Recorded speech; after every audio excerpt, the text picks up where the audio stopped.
ဒီနေ့ဒီနေ့မှာရမ်းပြင်းနေရောထူးထူးဆန်းဆန်းလေးဖြစ်သွားအောင်လို့အမ်တာဝါမှာပါဆိုင်ကောင်းမလဲတက်ကြည့်ခဲ့သေးရဲ့။KSNet Station ဆိုင်ရှိမှာရောက်နေရောဒီဆိုင်လေးကိုဝင်ကြည့်လိုက်တော့မယ်နော်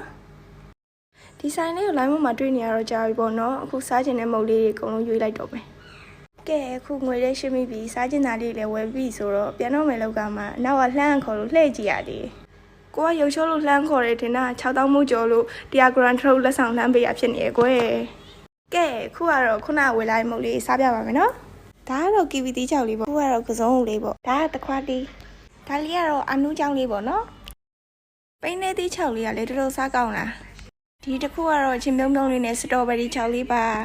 မင်းကိုတီးကတော့အသီးကိုစားရတယ်လို့ပဲဟဲ့ဒါလေးကတော့ကျမ favorite ဒူးရင်တီအကိတ်ကြီးခုစားပြသွားတဲ့တီးချောက်လေးကတော်တော်လေးချူပြောတယ်သူတို့စားကောင်းနေတယ်မှာပါတယ်ပေါ့နော်ခုနကဆိုလို့ရှိရင်6000မှုပဲပြောဒီ100 gram လက်ဆောင်လေး100 gram ထုတ်လေးလက်ဆောင်လေးလည်းရတယ်